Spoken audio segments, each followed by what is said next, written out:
الحمد لله نحمده ونستعينه ونستغفره ونعوذ بالله من شرور أنفسنا ومن سيئات أعمالنا من يهده الله فلا مضل له ومن يضلل فلا هادي له أشهد أن لا إله إلا الله وحده لا شريك له وأشهد أن نبينا محمدا عبده ورسوله لا نبي ولا رسول بعده اللهم صل على نبينا محمد وعلى آله وصحبه ومن والاه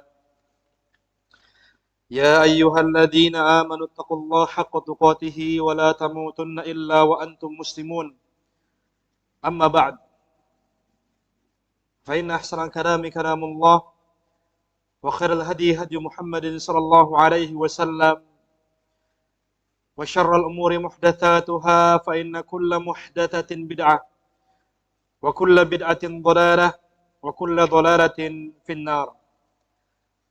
Alhamdulillahirrabbilalamin. Pertama-tama yang paling utama, marilah kita panjatkan puji syukur kita kepada Allah Rabbul Jalali wal Ikram yang telah memberikan nikmat yang sangat begitu banyak kepada kita semua. Ya, alhamdulillah atas nikmat yang Allah Subhanahu wa taala berikan kepada kita. Di malam hari ini kembali kita bisa beraktivitas sebagaimana biasanya. Alhamdulillahirrabbilalamin, kita bisa bernafas, mampu untuk bergerak, dan mampu untuk meluangkan kaki kita ke masjid yang mulia itu Masjid As-Siddiq. Jadi alhamdulillahirrabbilalamin, tadi kita sudah lakukan sholat isya secara berjamaah. Kemudian dilanjutkan pada saat ini pembahasan kitab Riyadhus Shalihin min kalami Sayyidil Mursalin yang ditulis oleh Al-Imam An-Nawawi rahimahullahu ta'ala. Maka ini merupakan nikmat yang besar yang Allah Subhanahu wa ta'ala berikan kepada kita, yaitu tatkala Allah Subhanahu wa ta'ala masih berikan kepada kita kesempatan untuk beribadah kepadanya. Karena ibadah merupakan perkara yang agung, dengan inilah kita bisa mencapai kebahagiaan dunia maupun di akhirat. Dan semoga Allah Subhanahu wa ta'ala senantiasa berikan kepada kita nikmat sehat walafiat, dijauhkan dari segala macam penyakit, virus, keburukan, dan lain sebagainya. Dan semoga Allah Subhanahu wa ta'ala senantiasa berikan kepada kita keistiqomahan dalam beribadah kepada Allah Rabbul Alamin, hingga akhirnya kita menjadi insan yang bahagia dunia maupun di akhirat. Amin amin Rabbul Alamin. Kemudian setelah mengucapkan ats-tsana atau mengucapkan pujian kepada Allah Subhanahu wa ta'ala, tidak kita lupakan salat, salawat, iring salam tercurahkan kepada kita Nabi besar Muhammad sallallahu alaihi wasallam beserta para keluarganya, para sahabatnya, serta para pengikut sunnahnya hingga akhir zaman. Ikhwah fillah rahimani wa rahimakumullah.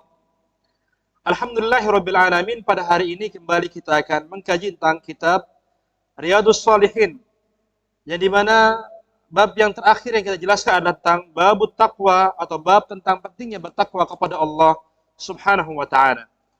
Pada pertemuan kemarin sudah kami sampaikan tentang al-munasabah atau korelasi keterkaitan bab takwa dengan bab yang sebelumnya, itu al-muraqabah, yaitu pentingnya kita untuk senantiasa merasa diawasi oleh Allah Subhanahu wa ta'ala.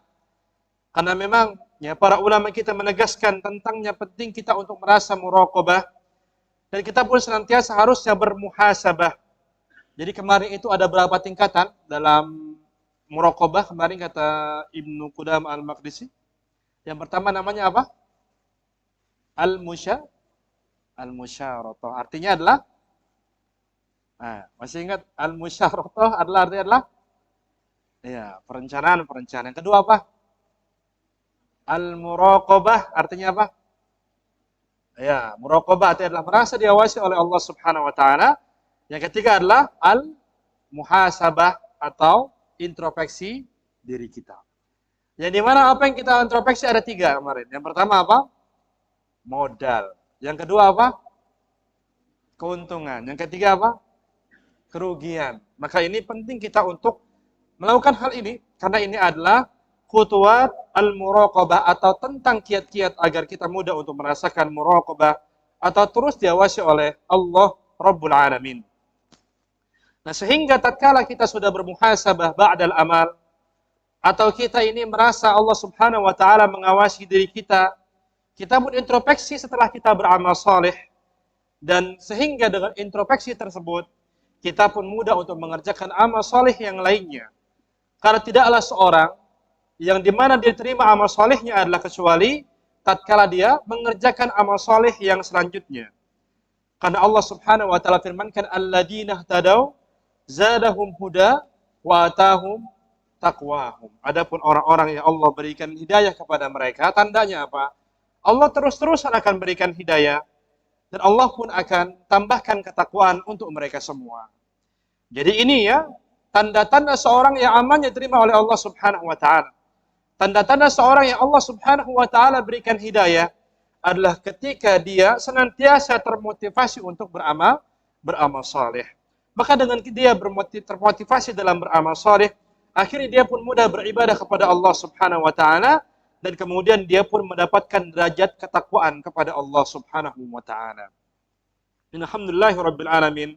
Pada pertemuan terdahulu sudah kami sampaikan tentang muqaddimah bab taqwa dan keterkaitan dengan bab yang sebelumnya. Dan penting kiranya kita untuk senantiasa menjadi insan yang bertakwa kepada Allah Subhanahu wa taala. Dan takwa ini sendiri, ya para ulama kita memang banyak mendatangkan definisi-definisi yang berbeda-beda. Ada yang mengatakan artinya adalah kita takut. Ada yang mengatakan artinya adalah kita berhati-hati. Ada yang mengatakan adalah al-wiqayah atau kita itu membuat sebuah perlindungan baina adzabillah wa bainaka ya al-wiqayah, yaitu kita membuat perlindungan antara azab Allah dengan diri kita semua. Maksudnya jangan sampai kita terkena azab Allah Subhanahu wa taala. Karena orang bertakwa kepada Allah Subhanahu wa taala, Allah jaminkan kemudahan-kemudahan dalam hidupnya dunia maupun di akhirat. Karena Allah Subhanahu wa taala firmankan bahwasanya orang yang bertakwa kepada Allah Subhanahu wa taala adalah orang yang akan diberikan solusi ketika ada problematika. Jadi siapapun kita pasti punya masalah. Kita semua pasti punya masalah. Ada hal-hal yang kita pikirin. Betul enggak? Betul, karena manusia itu punya ya mikirin sesuatu tentu. Kalau nggak ada pikiran namanya ODGJ namanya ya, orang dalam gangguan jiwa. Nah, semua manusia kita punya pikiran-pikiran, kita semuanya punya permasalahan-permasalahan dan lain sebagainya. Kita semua. Tapi bedanya adalah orang yang bertakwa kepada Allah Subhanahu wa taala, Allah akan berikan solusi jalan keluar dari segi apapun yang dia hadapi, ya berupa masalah, musibah dan lain sebagainya. Jadi hidupnya tenang terus karena Allah Subhanahu wa taala senantiasa berikan kemudahan dalam hidupnya. Demikian pula Allah Subhanahu wa taala akan berikan rezeki dari arah yang tidak terduga-duga. Karena memang ya bahwasanya kita semua itu terkadang merasakan kita punya rezeki, punya uang, terkadang tidak. Terkadang sulit kita dalam menjalani kehidupan, ya terkadang alhamdulillah lurus lancar-lancar saja. Tapi orang yang bertakwa kepada Allah Subhanahu wa taala hatinya tentram. Baik dia itu punya uang maupun enggak punya uang. Karena dia yakin pasti Allah Subhanahu wa taala akan berikan rezeki kepadanya. Maka inilah pentingnya kita untuk menjadi orang bertakwa, yaitu orang yang senantiasa diberikan kemudahan hidup oleh Allah Subhanahu wa taala. Demikian pula Allah firmankan yang dibawakan oleh al-muallif atau penulis ini surat Al-Ahzab ayat yang ke-70. Allah firmankan ya ayyuhalladzina amanu taqullaha wa qulu qawlan sadida. Wahai orang-orang yang beriman, bertakwalah kalian kepada Allah dan berkatalah dengan perkataan yang baik. Jadi di antara tanda seorang yang takwa kepada Allah, lisannya itu baik. Ya ketika ada sesuatu yang dia kehendaki, dia mengatakan apa? Alhamdulillah bini'matihi tatimmu as-salihat. Ya tulis kalau nggak tahu ya. Ketika ada rizki, ada ketentraman, Nabi itu mengatakan Alhamdulillah, ya, alhamdulillahilladzi bi ni'matihi tatimmus shalihat. Tapi ketika ada sesuatu yang Nabi sallallahu atau sesuatu yang ya kita tidak inginkan, ada musibah atau yang lainnya, kita mengatakan apa? Alhamdulillah ala kulli hal. Segala puji bagi Allah atas segala sesuatu. Kalau tadi alhamdulillah ya bi ni'matihi allati ya tatimmus shalihat. Segala puji bagi Allah, dengan nikmatnya lah sempurna segala kebaikan-kebaikan. Nah, Dan ternyata orang yang bertakwa kepada Allah Subhanahu wa taala, Allah akan jadikan lisannya bagus. Yang ngomongnya baik-baik saja dan lain sebagainya. Kemudian pula Allah akan perbaiki amalan-amalannya, yuslih lakum a'malakum wa yaghfir lakum dzunubakum.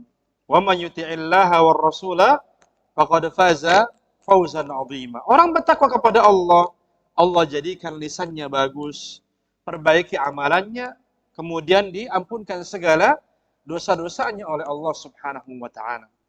Maka sungguh indah orang yang bertakwa kepada Allah, yang di mana mindset hidupnya itu Masya Allah indah sekali. Bahkan Nabi SAW pun beliau takjub dengan kondisi orang semacam ini. Beliau mengatakan, ajaban li amril mu'min, inna amrahu kullahu khair. Aku takjub dengan keadaan orang mukmin karena setiap perkaranya itu baik untuknya. Ini kata beliau sallallahu alaihi wasallam. Dan kemudian Al-Imam An-Nawawi rahimahullahu taala mengatakan tentang ayat-ayat ini, beliau mengatakan wal ayatu fil bab katsirah ma'lumah. Adapun ayat-ayat yang berkaitan dengan takwa kepada Allah banyak dan diketahui semua. Ini kata beliau rahimahullahu taala. Beliau hanya bawakan sedikit saja di sini firman Allah Subhanahu wa taala yang berkaitan dengan fadilah atau keutamaan bertakwa kepada Allah Subhanahu wa taala. Lantas beliau rahimahullahu taala mengatakan wa ammal ahadits, adapun hadis-hadis. Fal awwalu an Abi Hurairah radhiyallahu taala anhu, dari yang pertama adalah hadis dari Abu Hurairah semoga Allah Subhanahu wa taala meridainya. Qala, dia mengatakan, qila, dikatakan ya Rasulullah, man akramun nas. Dikatakan dalam hadis ini dari Abu Hurairah, ada seorang sahabat Nabi sallallahu alaihi wasallam yang di mana beliau sallallahu alaihi wasallam ditanya oleh orang tersebut, yaitu wahai Rasulullah, siapakah orang yang paling mulia? Siapakah orang yang paling mulia? Dan Nabi sallallahu alaihi wasallam tidak mengatakan orang yang paling mulia adalah orang yang paling banyak duitnya, misalkan, enggak. Atau orang yang paling panjang usianya, enggak. Tapi orang yang bertakwa, orang yang paling mulia adalah orang yang paling bertakwa kepada Allah Subhanahu wa taala. Sebagaimana Allah firmankan dalam surah Al-Hujurat ayat yang ke-13, inna akramakum indallahi atqakum. Orang yang paling mulia di antara kalian adalah orang yang paling bertakwa di antara kalian. Jadi orang yang paling bertakwa adalah orang yang paling mulia. Itu dia. Baik itu ekonominya bagus maupun rendah, siapapun dia bertakwa kepada Allah, dia adalah orang yang paling mulia. Ini kata Nabi Shallallahu Alaihi Wasallam. Karena nyatanya banyak orang yang ternyata qadarullah misalkan diberikan harta banyak, dia diberikan banyak seperti itu. Bahkan ada orang yang diberikan harta yang banyak, tapi nggak merasa bahagia, bahkan terus merasa kurang. Ya, kita lihat orang-orang korupsi dan lain itu, mereka apakah hartanya itu sedikit? Banyak. Ya, banyak. Tapi subhanallah melakukan hal-hal yang di luar nalar manusia, sedangkan kita sendiri orang-orang yang dianggap tidak mampu pun tidak pernah berpikir seperti itu. Maka ini ya ternyata tidak semua orang-orang yang dia itu punya jabatan ya dan lain sebagainya ini adalah orang yang paling mulia. Karena ternyata banyak orang yang punya jabatan, dia malah naik di atas pundak atau kepala orang lain. Ya, dia zalim sama orang lain atau yang lainnya. Maka benarlah Nabi SAW mengatakan adalah orang yang paling bertakwa, orang yang paling mulia adalah orang yang paling bertakwa kepada Allah Subhanahu wa taala. Jadi ini adalah modal yang paling utama yang harus kita miliki. Jangan sampai hilang dalam sanubari kita, yaitu takwa kepada Allah Subhanahu wa taala. Beda kepemilikannya, ada yang tidak. Tapi selama ada iman dalam hati kita, ini merupakan anugerah yang sangat begitu indah. Yang dimana iman ini bisa menerangi diri kita dimanapun kita berada. Yang kita nggak ngerasa, tapi ini insya Allah dengan imanan akan memudahkan segala jalan hidup kita. Karena Allah Subhanahu wa taala menghendaki kita adalah menjadi insan yang paling mulia, begitu.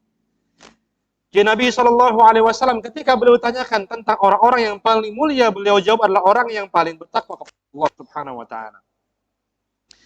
Ketika Nabi SAW ditanyakan tentang orang yang paling cerdas, misalkan, Nabi ngomongnya itu siapa mereka? Ada yang tahu? Apakah orang yang IQ-nya tinggi? Ternyata enggak. Siapa mereka? Aktaruhum lil mauti dzikra. Ya, silakan tulis ya, orang paling cerdas siapa? Orang yang paling banyak mengingat kematian. Dalam hadits riwayat Al-Imam An-Nasai dan juga para ulama yang lainnya.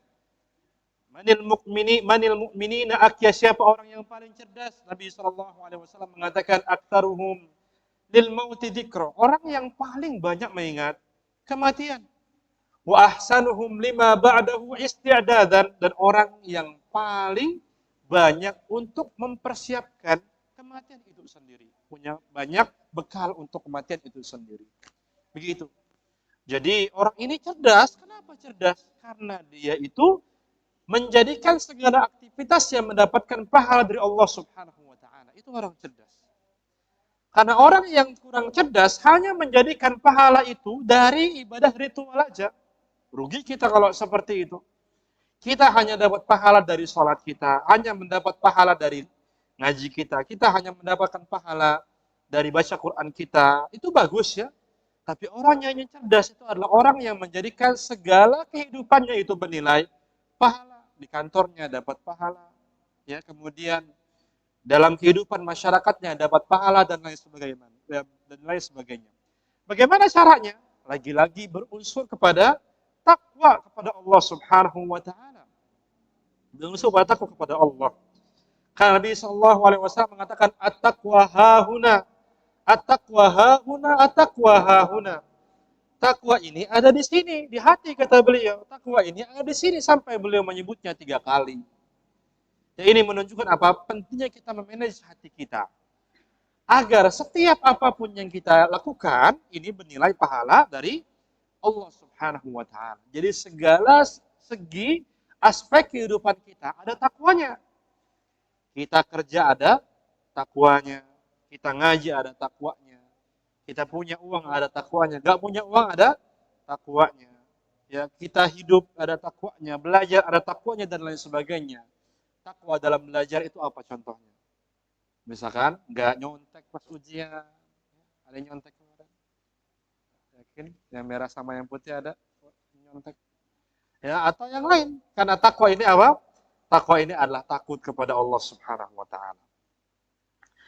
Nah, kemudian para sahabat ketika mendengar hal tersebut, mereka sudah mengetahui tentang pentingnya takwa sama Allah, dan takwa sama Allah adalah orang yang paling mulia. Lantas mereka pun bertanya kepada Rasulullah sallallahu alaihi wasallam, "Laisa an hada nas'aluk." Maaf ya Rasulullah, maksudnya bukan seperti itu ya. Ya, dan ternyata Nabi sallallahu alaihi wasallam itu menganggapnya adalah orang yang paling akram, orang yang paling mulia dalam nasabnya. Ternyata nasab yang paling mulia adalah Yusuf Nabiullah ibnu Nabiyillah ibni Khalilillah, yaitu Yusuf Nabi Allah Subhanahu wa taala, anaknya Nabi Allah dan anak cucunya Nabi Allah dan buyutnya Nabi Allah. Bukan buyutnya ya, dan anak-anaknya anak-anak dari Nabi Allah. Ini orang yang paling nasabnya mulia, yaitu siapa? Yusuf alaihissalatu wassalam. Siapa Nabi Yusuf? Tahu ya, bahkan ada suratnya. Nama ayahnya Nabi Yusuf siapa namanya? Nabi Yakub. Masya Allah. Luar biasa ya. Anaknya, bapaknya Nabi Yakub, Nabi siapa? Nabi Ishak. Masya Allah. Bapaknya Nabi Yakub, Nabi siapa? Bapaknya Nabi Ishak, Nabi siapa? Nabi Ibrahim. Tahu ujungnya aja ya. Ya, Nabi Ibrahim alaihissalatu wassalam. Ini Masya Allah. Ya, ternyata luar biasa beliau nasabnya. Ya, luar biasa nasabnya. Bahkan beliau dalam Al-Quran disebut sebagai, kisahnya adalah ahsanal qasas, kisah yang paling terbaik. Kenapa disebut kisahnya Nabi Yusuf kisah yang paling terbaik? Coba untuk baca dalam surat Yusuf itu. Kisah yang paling terbaik. Kenapa kira-kira? Karena ini diantara kisah yang Allah firmankan secara detail banget. Dari awal Nabi Yusuf itu melihat di mimpinya ya, sampai beliau itu menemukan tafsir mimpinya. Karena Nabi Yusuf itu mimpi ada berapa bintang yang sujud? 11 bintang. Kemudian ada matahari dan juga rembulan. Nah itu ahada asyara kaukaban. Ya, kemudian pula akhirnya terpenuhilah mimpinya, yaitu maksudnya adalah siapa 11 ini? Saudara-saudaranya. Matahari rembulan siapa? Orang tua ya, orang tuanya, Masya Allah. Alhamdulillah, begitu. Nabi Yusuf alaihissalatu wassalam yang disebut sebagai kisah yang paling terbaik. Dan juga kenapa? Ini adalah kisah yang happy ending. Happy ending Nabi Yusuf itu kisahnya. Nabi Musa itu terpencar dalam beberapa ayat ya, dalam beberapa surat. Nabi Yusuf satu surat, Masya Allah. Kemudian dijelaskan secara detail, kemudian happy ending, selesainya itu indah. Selesainya indah. Begitu. Walaupun nabi-nabi yang lainnya tidak seperti itu, diceritakan oleh Allah Subhanahu wa taala. Maka ini disebutlah ini Nabi Yusuf adalah orang yang paling mulia karena nasabnya yang luar biasa. Demikian kisahnya juga luar biasa dalam Al-Qur'anul Karim. Ya, dalam Al-Qur'anul Karim. Dan kemudian para sahabat pun mengatakan, "Laisa an hadza nas'aluk." Bukan itu ya Rasulullah yang maksudnya yang kita inginkan. Akhirnya Nabi SAW pun mengkonfirmasi maksudnya apa nih? Fa'an ma'adin al-Arab. Ya tas'aluni, apakah tentang ma'adin? Ya tentang harta-harta orang Arab atau tentang ya buyut-buyutnya orang Arab yang kalian tanyakan? Para sahabat pun mengatakan iya. Nabi SAW mengatakan khiyaruhum fil jahiliyah, khiyaruhum fil Islam idza faqahu. Orang yang paling bagus dalam jahiliyah adalah orang yang paling bagus ketika dia masuk Islam apabila dia mengetahui. Jadi orang Islam itu bukan hanya sekedar masuk Islam, ngediriin sholat, bukan. Tapi kewajiban dia adalah untuk belajar. Belajar. Agar dia itu bisa mengamalkan apa yang sudah diketahui ilmunya. Karena kalau kita tidak mengetahui ilmunya, apakah ibadah kita benar ataukah tidak? Kan begitu ya. Misalkan sholat kita benar enggak sih sesuai dengan sunnah Nabi SAW? Zakat kita misalkan, zakat benar enggak sih? Kita nih udah zakat nih, benar enggak sih? Atau kurban yang tadi sebentar lagi nih, udah benar atau enggak sih nih kurbannya? Hajinya, udah benar atau enggak? Syaratnya bagaimana? Ya kita bisa tahu yaitu dengan cara belajar. Dengan cara belajar. Bahkan kita bisa tahu ternyata selama ini kita salah. Gimana caranya itu? Yaitu kita belajar. Kalau orang nggak pernah belajar, dia nggak pernah sadar dia itu salah. Tapi kalau dia belajar, Masya Allah, semakin dia menambah ilmu pengetahuannya, ternyata semakin dia perlu untuk koreksi dirinya. Dan ketika ada kesalahan, dia pun perbaiki kesalahannya. Itu adalah orang-orang yang belajar. Bahkan Nabi SAW mengatakan di sini, ya, orang yang terbaik di jahiliyah belum tentu menjadi orang yang paling terbaik, orang yang paling mulia di sisi kalian. Orang jahiliyah tentunya banyak di situ, ya, orang-orang yang banyak kedudukannya, tinggi kedudukannya. Demikian pula belum tentu juga orang-orang yang masuk Islam dari orang-orang jahiliyah tersebut sebagai orang yang mulia. Tapi syaratnya apa di sini? Idza faquhu, apabila dia tafakuh, dia itu belajar, dia tahu ilmunya. Ini pembesarnya orang-orang Quraisy, orang-orang jahiliyah yang masuk Islam. Apalagi kita yang bukan siapa-siapa. Ya presidennya bukan, RT-nya juga bukan, ya pemimpin juga bukan, ya. Maka di sini tentu wajib kita untuk belajar. Maka jangan sampai kita ya lewati hari-hari kecuali dengan cara kita belajar. Ya, karena banyak keutamaan-keutamaan yang besar tatkala kita mempelajari Quran maupun sunnah Nabi Shallallahu Alaihi Wasallam yang mulia. Demikian. Nah, kenapa kita perlu untuk belajar? Maka karena memang kita harus mengetahui tentang dunia ini. Karena kita itu di dunia, kemudian Allah menjadikan kehidupan dunia ini sebagai ujian untuk kita semua. Karena Allah Subhanahu wa taala firmankan, "Alladzi khalaqal mauta wal hayata liyabluwakum ayyukum ahsanu amala." Sesungguhnya Allah menciptakan kematian, kehidupan Untuk menguji kalian ini kata Allah Subhanahu wa taala. Jadi hidup ini adalah ujian. Dan ternyata bukan hanya sekedar ujian, tapi Allah memilih yang terbaik di antara kita. Siapa itu? Orang yang paling terbaik dalam amalnya. Ingat, bukan yang paling banyak, tapi yang paling baik. Kalau orang paling banyak beramal, dia mau belajar mau enggak, bisa kok kita. Sholat sebanyak-banyaknya aja, syukur tambah aja 10 rakaat gitu. Banyak. Tapi bukan itu yang Allah katakan. Allah yang katakan adalah ahsanu amala. Siapa amalan kita yang paling terbaik di sisi Allah Subhanahu wa taala. Bagaimana kita tahu cara terbaik, mana yang baik, mana yang tidak baik? Itu dengan cara belajar. Faqahu. Ya, sebagaimana Nabi SAW mengatakan dalam hadits ini tentang dunia, dalam hadits nomor 70 ya, hulwah manis. Ya, khodroh hijau, itulah sifatnya dunia. Dunia itu indah, manis semuanya, bahkan hijau. Dan sungguhnya Allah Subhanahu wa taala mustakhlifukum fiha. Menjadikan kalian sebagai khalifah di muka bumi ini. Khalifah itu artinya apa? Pengganti katanya. Maksudnya apa pengganti? Bapak kita dulu hidup misalkan. Ya, misalkan bapak kita hidup jadi khalifah di muka bumi ini. Ya, jadi yang hidup di muka bumi ini. Kemudian dia meninggal, teruskan dengan generasi yang selanjutnya, inilah khalifah maksudnya. Jadi khalifah itu enggak mesti pemimpinnya, tapi dia adalah pengganti. Pengganti ya, pengganti begitu. Kemudian mengatakan fayanzur kaifa ta'malun, hendaklah seorang ini dia melihat bagaimana dia untuk beramal. Ini kata beliau sallallahu alaihi wasallam. Itu dunia manis memang, tapi kita harus sadari bagaimana cara kita beramal. Fattaqud dunya, takutlah kalian terhadap dunia, takutnya. Kalau udah berkaitan dengan dunia enggak ada habis-habisnya.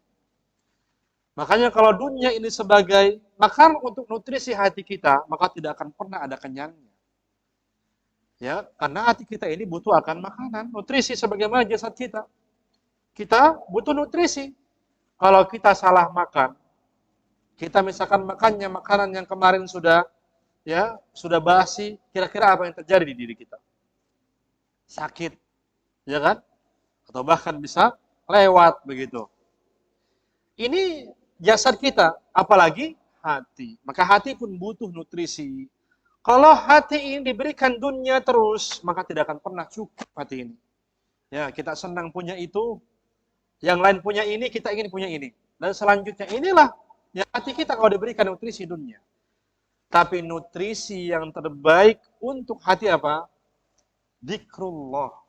Dzikir kepada Allah Subhanahu wa taala, ala bidzikrillah tatmainnul qulub. Dengan kita berzikir kepada Allah, hati kita menjadi tentram, nyaman. Inilah nutrisi yang paling terbaik kata Allah Subhanahu wa taala. Maka kita takutlah dunia, hati-hati kita untuk jalan dunia ini. Wattaqun nisa, dan hati-hati dengan perempuan. Ya, perempuan. Ya, wattaqun nisa. Ya, ini kita hati-hati sama perempuan. Maksudnya apa? Fa inna awwala fitnah Bani Israil kanat fin nisa. Karena awal fitnah ada di Bani Israil adalah disebabkan wanita. Hati-hati ya, yang ABG ya, jangan kenal perempuan dulu. Kecuali emang mau nikah. Nah, kalau nikah baru sekarang kenalan, besok nikah. Ya, apalagi masih SMP. Masya Allah, tunjukkan nanti diri sendiri. Jangan, hati-hatinya, nanti gak fokus belajarnya. Jangan. Nah, ini pentingnya kita untuk berhati-hati dalam masalah dunia, agar terus kita bertakwa kepada Allah Subhanahu wa taala. Kemudian syaratnya bagaimana kita bisa bertakwa kepada Allah? Lantas al-muallif rahimahullahu taala atau penulis di sini membawakan hadis yang ketiga, yaitu banyak kita doa sama Allah Subhanahu wa taala. Ya, sebagaimana al-muallif membawakan riwayat dari Ibnu Mas'ud, bahwasanya Nabi sallallahu alaihi wasallam bersabda, dan di mana itu berdoa kepada Allah Subhanahu wa taala, Allahumma inni as'alukal huda.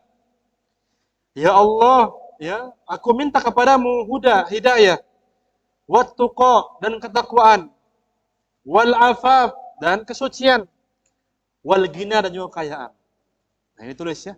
Ini doa yang perlu kita panjatkan kepada Allah. Allahumma inni as'aluka Allahumma inni as'alukal huda Allahumma inni as'alukal huda wat tuqa wal afaf wal gina. Kalau udah hafal mah biarin. Allahumma inni as'alukal huda wat tuqa wal afaf wal gina. Ya Allah, aku minta kepadamu hidayah, ketakwaan, dan kesucian, dan kekayaan. Ini kata Nabi SAW yang beliau berdoa kepada Allah Subhanahu Wa Taala. Maka maksudnya di sini adalah bagaimana caranya kita bisa bertakwa kepada Allah. Sedangkan dunia adalah hulwa khudra atau manis yang hijau, yang banyak di situ yang onak durinya. Maka jangan sampai kita lupa untuk senantiasa doa sama Allah Subhanahu Wa Taala untuk menjadi orang yang bertakwa kepadanya. Ya sebagaimana Nabi SAW mengatakan, Allahumma inni as'aluka. Ya Allah, aku ini minta kepadamu, ya Allah. Apa itu al-huda? Pertama apa? Minta sama Allah itu apa? Hidayah. Agar Allah berikan hidayah kepada kita semua. Nah, penting kita untuk minta sama Allah Subhanahu Wa Taala hidayah. Karena kalau kita berjalan tanpa hidayah Allah, kita itu bukan siapa-siapa. Ya bahkan hidayah itu, kenapa kita penting untuk minta? Yang pertama ya, hidayah itu nggak bisa diwarisin. Nggak bisa kita kasih gitu aja. Demikian pula nggak pernah kita bisa untuk membaginya sama orang lain. Ya bahkan jadi dikatakan oleh Allah Subhanahu Wa Taala dalam surat Al-Qasas ayat yang ke-56 ya, tentang Nabi kita Nabi Muhammad SAW. Nabi kita punya pamannya siapa namanya? Abu Thalib. Abu Thalib meninggal dalam kondisi dia Islam atau non-Muslim, Islam atau tidak? Tidak ya. Abu Thalib itu yang Nabi SAW cintai. Betapa tidak beliau cintai Abu Thalib karena didukung betul-betul oleh Abu Thalib. Ketika ada perjanjian ya tentang pemboikotan orang-orang Quraisy, diboikot orang-orang Quraisy, Abu Thalib ikut untuk diboikot. Antum tahu kan ini kisahnya? Bahkan Nabi ya sama Khadijah itu sempat makan rumput ketika ada pemboikot karena nggak boleh tidak boleh untuk ke pasar, tidak boleh ketemuan sama orang-orang Quraisy yang lain dan lain sebagainya. Abu Thalib terdepan ya untuk ikut bersama Nabi Shallallahu Alaihi Wasallam. Inilah latar belakang kenapa ada Isra sama Mi'raj ini ya. Karena bisa dibaca sirahnya. Namun ternyata ketika Abu Thalib meninggal dunia, di sampingnya ada orang-orang. Di antaranya ada Abu Jahal. Abu Jahal pamannya Nabi bukan? Nah, bukan. Yang pamannya Nabi siapa? Abu Gosok apa? Asal aja ngomong. Abu Lahab. Baru Abu Lahab adalah pamannya Nabi Sallallahu Alaihi Wasallam. Abu Jahal dia hanya ya dengkotnya orang Quraisy, ya Amr bin Hakam. Nah Abu Jahal di situ. Demikianlah ada Abdullah bin Abi Umayyah. Ketika Abu Thalib itu meninggal dunia, Nabi Shallallahu Alaihi Wasallam itu terus-terusan mengatakan, Ya am, qul la ilaha illallah, uhajju laka biha indallah, wahai pamanku katakanlah la ilaha illallah. Maka kelak kalimat ini akan menjadi saksi kelak nanti di hadapan Allah. Terus Nabi ngomong seperti ini agar Abu Jahal meninggal dalam kondisi mengucapkan la ilaha illallah. Tapi kemudian itu mereka, Abu Jahal sama siapa tadi? Abdullah bin Abi Umayyah dan ada beberapa sahabat yang lainnya mengatakan, Atarghabu an millati Abdul Muttalib? Apakah engkau benci ya Abu Thalib tentang agamanya? Ya Abdul Muttalib. Abdul Muttalib siapa?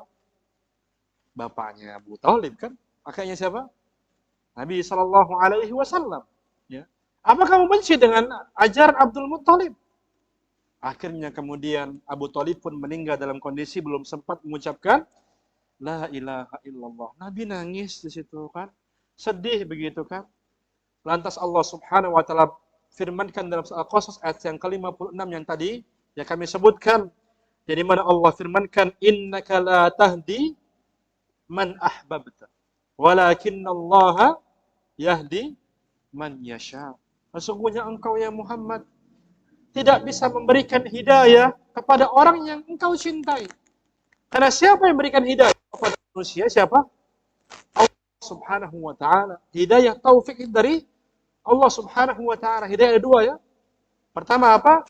Hidayah taufik dari Allah Subhanahu wa taala. Hidayah hak ya prerogatif Allah Subhanahu wa taala. Hanya Allah memberikan hidayah kepada manusia. Tapi ada yang kedua adalah hidayatul irsyad wal bayan. Hidayah untuk menunjukkan ini kewajiban kita semua. Nunjukin orang-orang biar mau sholat, biar mau ngaji, biar mau ibadah dan sebagainya. Ini kewajiban kita. Dan Nabi mengatakan, sungguhnya engkau ya Muhammad tidak akan pernah bisa memberikan hidayah kepada orang yang engkau cintai. Tapi siapa berikan hidayah? Allah memberikan kepada orang yang engkau kehendaki. Ini kata Allah Subhanahu wa ta'ala. Maka ya kita kalau punya orang tua atau kita sendiri atau mungkin keluarga kita yang qadarullah masih sulit untuk dijadiin orang yang benar dalam tanda kutip ya. Ya sholatnya susah, kemudian susah lah untuk macam-macamnya.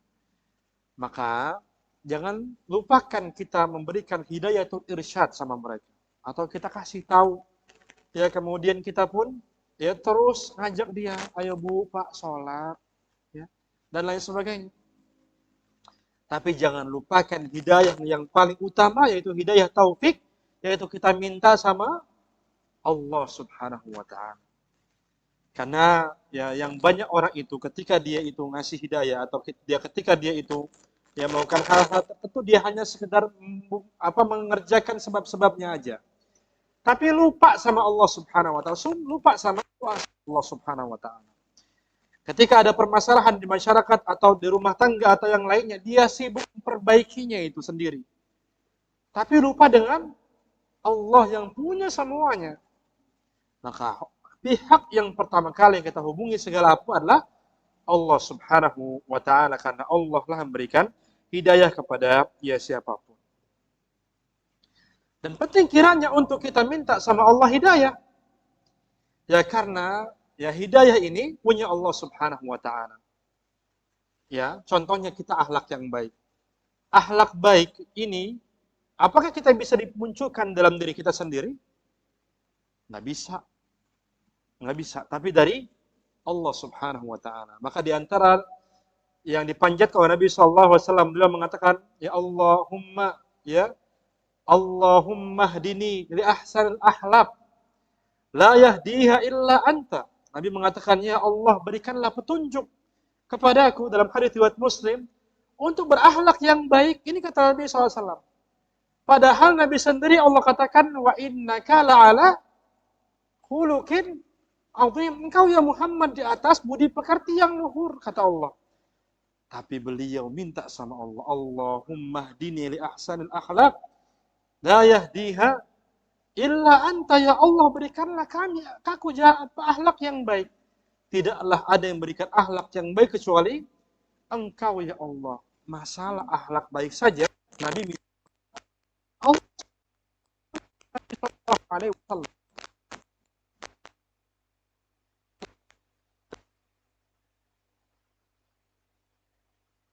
sebuah akhlak yang itu.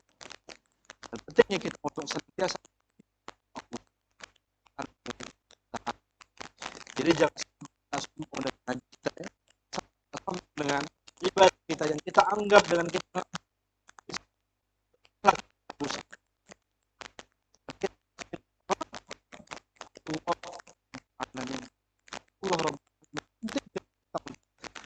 akhlak dengan akhlak yang mulia. Ya, karena ini adalah ya tanda Allah kita semua. Begitu. Ya. Jadi kalau ada ketaatan yang dimana orang lain membenci kalian dengan ketaatan tersebut, nggak masalah. Karena Nabi pun seperti itu. Karena Nabi pun seperti itu kan. Mereka karena keyakinan yang mereka sebarkan. Tapi kalau antum dibenci sama masyarakat disebabkan akhlak antum, bahaya. Ya, ini sebuah hal yang bahaya. Jangan sampai kita dibenci oleh orang lain karena akhlak kita yang buruk, perkataan yang nggak bisa dijaga, ya suudzon, kemudian apa perkataan-perkataan yang lain atau akhlak kita yang buruk, ya nyontek, ya nyontek lah apalah, akhlak yang buruk jangan, tidak boleh untuk berakhlak yang buruk. Demikian pula tadi nyonteknya, kalau nyontek nggak berkah, kalau nggak berkah kebawa ke sana sananya nanti, ya kebawa ke sana saya nanti. Maka penting kita untuk senantiasa untuk jujur, ya. Subhanahu wa ta'ala saja Allah firmankan dalam Al-Quran,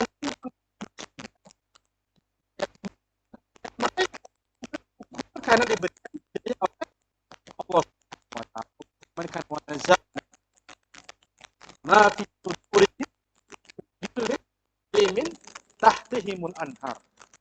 Wa qala alhamdulillahi hadana li hada wa ma kunna linahtadiya laula an hadana Allah. Ini perkataannya pada surga. Mereka mengatakan, dikatakan oleh Allah Subhanahu wa ta'ala, di surga itu Allah akan cabut kebenciannya. Ingat, orang muslim tidak ada dengki, nggak ada dendam-dendaman, tidak. Karena Allah berbicara soal asyar, Allah menekan apa sebutnya?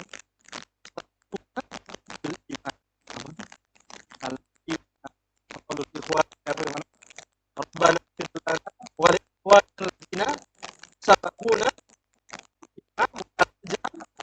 fi qulubina innal ladziina amanu. Ya Allah, ampunilah dosa saudara-saudara, dosa kami juga, dan jangan sampai kita ada yang kita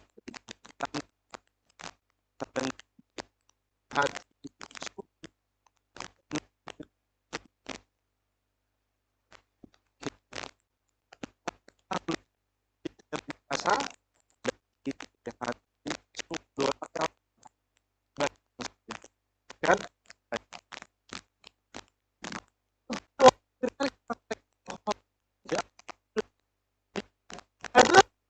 Ya Allah, ya alhamdulillah, bagaimana ya Allah yang memberikan hidayah kepada kami, yang kalau tidak ada yang berikan kami tidak akan dapat nikmat yang ini.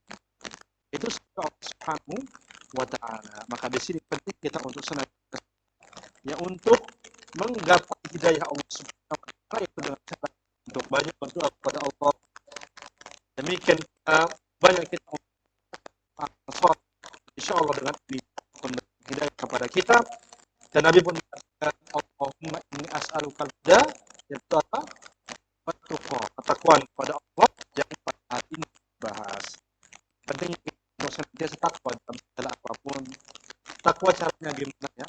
Pertama adalah kita takwa dalam hati kita, ya, takwa dalam hati kita. Tulis ya, cara takwa adalah takwa dalam hati kita. Hilangin tuh iri, hasad, iri hati, kepentingan dunia, ya.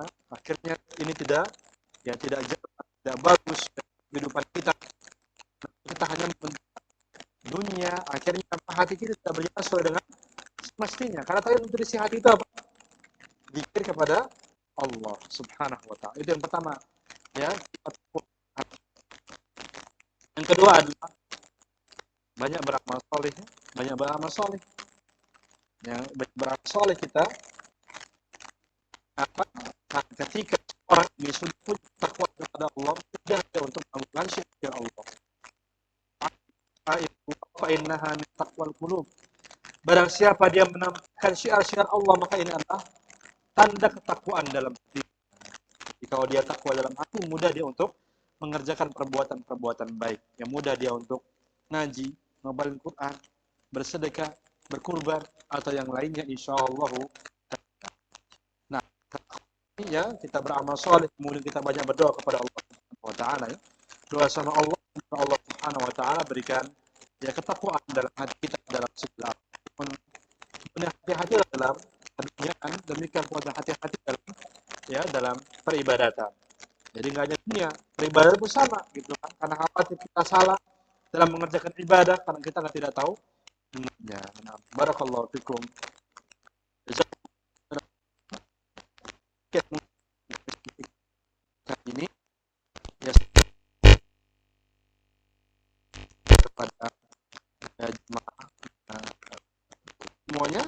Ya, kita akhirnya mungkin barang kita yang baik yang berkaitan dengan materi atau di luar materi, ya silahkan untuk kuris tetap saja.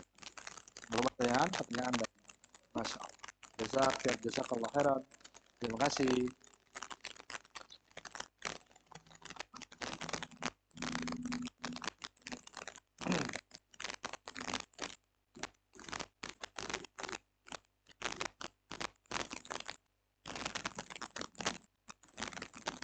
Bismillah, izin bertanya Ustaz. Mohon nasihat bagi saya agar yang pertama tidak mudah marah dalam urusan dunia. Yang kedua adalah mudah maafkan dan mengingat kesalahan orang lain. Nah, kita ini dulu ya.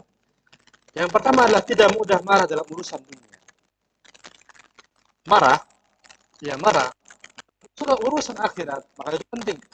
Ya, marah dalam urusan dunia, kalau sekedarnya itu pun tidak masalah, boleh. Karena Allah Subhanahu wa taala firmankan dalam surat Ali Imran ya, ayat yang ke-133 ya, tentang orang bertakwa. Jadi mana Allah akan jaminkan untuk mereka surga. Siapa mereka? Alladzina yunfiquna fis-sarra wad-dharra. Orang yang dia berinfak dalam kondisi lapar maupun sempit. Yang kedua apa? Wal kadhimin dan menahan amarah ketika dia marah. Ketika dia marah. Wa'afina dan senantiasa memaafkan manusia. Ini adalah tanda-tanda orang yang bertakwa kepada Allah Subhanahu wa taala. Nah, sehingga orang beriman, orang bertakwa kepada Allah juga sama mereka marah, tapi dia mampu untuk mengendalikan amarahnya. Di antara jangan sampai dia mudah marah dalam perkara keduniaan. Lantas bagaimana caranya? Nabi SAW pernah datangi oleh seorang. Jadi mana orang ini pernah mengatakan kepada Nabi SAW, ya Rasulullah, ausini wahai Rasulullah, berikanlah wasiat kepadaku. Kalau wasiat, pasti yang penting. Namanya wasiat kan, pasti yang penting. Dan Nabi SAW mengatakan apa? La taghdab, jangan engkau marah. Orang ini pun lantas mengulang, dan terus mulai. Nabi lantas mengatakan, la taghdab, jangan kamu. Kenapa ulama kita membahas ini? Kok ini seakan-akan Nabi itu aneh? Harusnya Nabi itu mengajarkan takwa. Wasiat itu yang paling mulia, takwa kepada Allah Subhanahu wa taala, berpegang teguh pada agama dan sebagainya. Nabi itu mengatakan jangan kamu marah. Dan sebagian para ulama kita mengatakan sebagaimana disampaikan oleh Ibnu Rajab Al-Hanbali dalam Tajallul Ulum wal Hikam, yaitu caranya adalah bahwasanya orang yang minta nasihat kepada Nabi adalah orang yang dianggap mudah untuk marah. Ya, mudah untuk marah, karena Nabi tahu ya, wasiat yang paling utama buat dia itu apa? Jangan mudah marah. Dan Nabi mengulang-ulang itu lagi. Kenapa? Maksudnya adalah kita berupaya untuk tidak marah. Ya, berupaya untuk tidak marah. Kita untuk belajar berupaya untuk tidak marah. Karena Nabi mengulang ini terus. Nabi tidak mengatakan caranya begini, tidak. Tapi mengatakan, la taghdab sampai 3 kali. Jangan kamu marah. Menunjukkan kalau kita mudah untuk emosi, perbaiki diri kita agar tidak emosian. Apa sebenarnya yang membuat kita emosi misalkan? Masalah agama boleh. Tapi ini pun sesuai dengan kadarnya.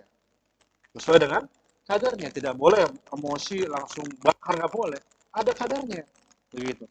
Apalagi masalah dunia. Wal kadhimin. Kita harus pegang emosi kita, jangan sampai keluar. Ya, sehingga dari sinilah kita paksakan diri kita untuk tidak marah. Mobil khusus dalam urusan dunia. Ya, urusan dunia. Terus kita marah karena orang lain misalkan. Nah, Nabi SAW itu beliau berdoa kepada Allah agar berlindung dari golabatid daini wa qahrir rijal. Nabi itu berdoa agar jangan sampai ya dilipat hutang dan dikuasai oleh manusia. Dikuasai oleh manusia. Ini mungkin kita sudah hafal. Allahumma inni a'udzubika minal ajzi wal kasali dan selanjutnya. Maksudnya apa dikuasai oleh manusia? Kayak gini. ada orang yang bikin kita kesal. Kita emosi kan? Ketika kita emosi terus-terusan gara-gara orang ini tanda kita sudah dikuasai oleh dia. Gitu. Misalnya contohnya, kita beli misalkan apa, kita misalkan ke pasar, lagi beli baju, baju berapa? 100. Tahu apa? Nggak bisa. Udah kesana aja pergi. Kita kan bikin emosi deh. Akhirnya kita emosi pada saat itu, kemudian pun kita ngedumel, sampai rumah ngomelin suami sama anak kita ngomelin gitu kan, gara-gara tukang pakaian nggak mau diturunin harganya. Tandanya apa itu? Kita sedang dikuasai oleh orang lain. Makanya jangan marah, ya, jangan marah dan jangan mau dikuasai oleh orang lain. Makanya Allah mengatakan wal kadhimin. Al kadhim itu ya, ya, wal kadhimin al ghaid, mengendalikan emosi tatkala dia marah. Demikian. Jadi dengan ini mudah-mudahan kita mudah untuk marah karena menghabiskan energi.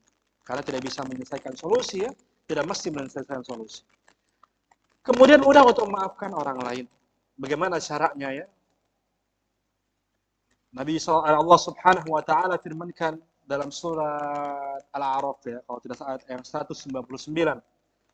Allah firmankan khudil afwa wa'mur bil urfi wa'rid 'anil jahilin. Allah firmankan, ambillah yang baik. Khudil afwa, ambillah kebaikan-kebaikan. Suruhlah perbuatan yang baik, khudil afwa, ambillah ya, jadilah orang pemaaf. Suruhlah orang lain mengerjakan kebaikan dan hindarilah dari orang-orang yang jahil. Jadi ketika ada seorang punya kesalahan sama kita, bikin kita emosi, tinggalin. Ini dia udah. Ada seorang yang bikin kita berdebat, yang gak jelas, kemudian darah naik, tinggalin aja udah. Wa'arid anil jahilin, karena dia tersebut orang yang bodoh, yang ingin menguasai kita. Jadi kita emosi dan lain sebagainya. Udah tengah aja. Iya aja udah, iyain aja kalau memang ada orang seperti itu. Dan maafkan kalau ada kesalahan. Dan terus kita berbuat baik. Karena ketika ada sebuah kebaikan, kemudian disalahkan, kita maafin.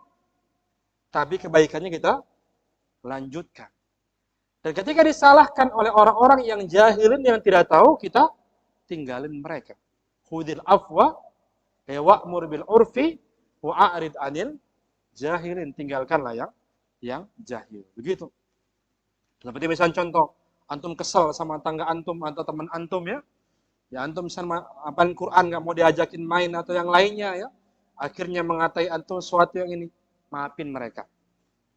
Tapi ditinggalin nggak baca Qurannya? Jangan, terusin baca Qurannya walaupun mengatakan yang tidak dia. Dan teman antum yang tadi ngatain yang nggak benar antum diapain? Tinggalin aja. Maksudnya tidak perlu diambil pusing. Ini yang disampaikan. Nah, sehingga disinilah kita untuk mengambil maaf ya dari orang-orang lain. Dengan inilah kita insya Allah akan mudah untuk memaafkan orang lain. Ya karena ini adalah sifat orang yang bertakwa kepada Allah Subhanahu wa taala. Kemudian yang ketiga adalah bisa menolak jabat tangan dengan saudara yang bukan mahram. Nah, ini perlu kebiasaan yang sangat ya. Ya kadang-kadang kita sudah menolaknya tiba-tiba malah ya qadarullah gitu ya, tapi kita usahakan untuk tidak menyentuh ya. Kadang kita berupaya ketika masuk ke warung wiralaba ya, kita ngasihnya pelan-pelan duitnya, aja dah akhirnya begitu. Megang-megang juga akhirnya kan. Ya, setidaknya kita harus jadikan kebiasaan ini untuk tidak mudah untuk menyentuh yang bukan mahram. Karena orang yang diapain kepalanya?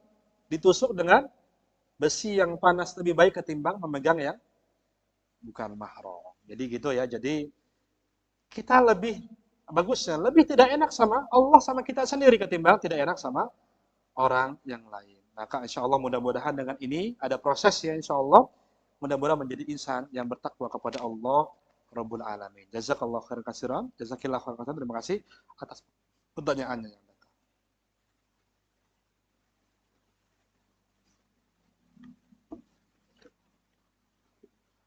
Assalamualaikum warahmatullahi wabarakatuh. Waalaikumsalam warahmatullahi wabarakatuh. Bagaimana peran iman dan takwa dalam menghadapi zaman modern? Syukran. Jazakallah. Wa yakum jazakumullah khairan. Barakallahu fiik. Iman sama takwa Maka dia berperan penting, bahkan di garda terdepan dalam zaman modern, mobil khusus pada saat ini. Sangat begitu penting, iman sama takwa. Kalau kurang iman sama takwanya, waduh, mudah kita untuk diperalat dunia. Ya, kita nggak jauh-jauh. Betapa mudah sekarang orang mendapatkan duit dengan cara yang simple. Dengan aplikasi tertentu, padahal itu skemanya Ponzi. Ya, Ponzi gimana penipuan ya? Diambil aja, yang penting saya punya duit. Kalau nggak ada iman sama takwa, diambil terus. Kalau zaman dulu, orang yang judi, mereka ngapain? Paling main kartu atau ngambil ayam, ya, nyumput-nyumput, ya, atau terang-terangan itu aja. Kalau sekarang di dalam kamar bisa, ya, main chip, beli chip, ya. Bahkan disebutnya apa? Sedekah. Coba antum dengar. Kalau orang suka main itu yang judi online tuh kan, sedekah dong chipnya, masya Allah sedekah disebutnya. La haula wala quwata. Kalau tidak ada iman, bahaya kita. Maka iman sama takwa sangat penting menjadi garda terdepan untuk menghadapi zaman modern ini. Ya, zaman modern, apalagi zaman masya Allah sekarang yang kita mengetahuinya ya, perlu punya iman yang bagus dan ketakwaan yang kuat dalam menghadapi keimanan kepada Allah Subhanahu dalam menghadapi tuntunan zaman pada saat ini. Ya. Demikian pula banyaknya sekarang kita harus tahu ilmunya juga tentang aplikasi-aplikasi yang ada. Kita belanja online, tahu tuh ilmunya gimana, boleh atau tidak. Kemudian ibadah kurban yang besok pun kita harus tahu nih bagaimana caranya, karena sekarang sudah berkembang akad-akadnya. Ada yang online, ada yang offline, ada yang macam-macam ya. Perlu kita tahu. Atau perkara-perkara yang lainnya yang sangat begitu urgen, iman sama takwa berada di garda depan. Iman dan takwa tidak bisa ya dilakukan kecuali dengan ilmu sebagaimana tadi sudah disampaikan. Barakallahu. Ya, mungkin ini ya yang kami sampaikan pada hari ini. Jazakumullah khairan katsiran. Barangkali yang kami sampaikan karena sudah jam setengah 9. Semoga apa yang kami sampaikan bermanfaat untuk anak pribadi kemudian kepada jamaah semua dan menjadikan diri kita termotivasi untuk senantiasa beramal soleh dimanapun kita berada hingga akhirnya kita menjadi hamba Allah yang bahagia dunia maupun di akhirat. Jazakumullah khairan katsiran. Terima kasih kepada ikhwan dan juga akhwat yang sudah hadir pada hari ini. Ya santri-santri semua, semoga Allah berikan keberkahan untuk kita semua, diberikan keistiqomahan. Kita akhiri subhanaka wa bihamdika asyhadu an la ilaha illa anta astaghfiruka wa atubu ilaik. Assalamualaikum warahmatullahi wabarakatuh.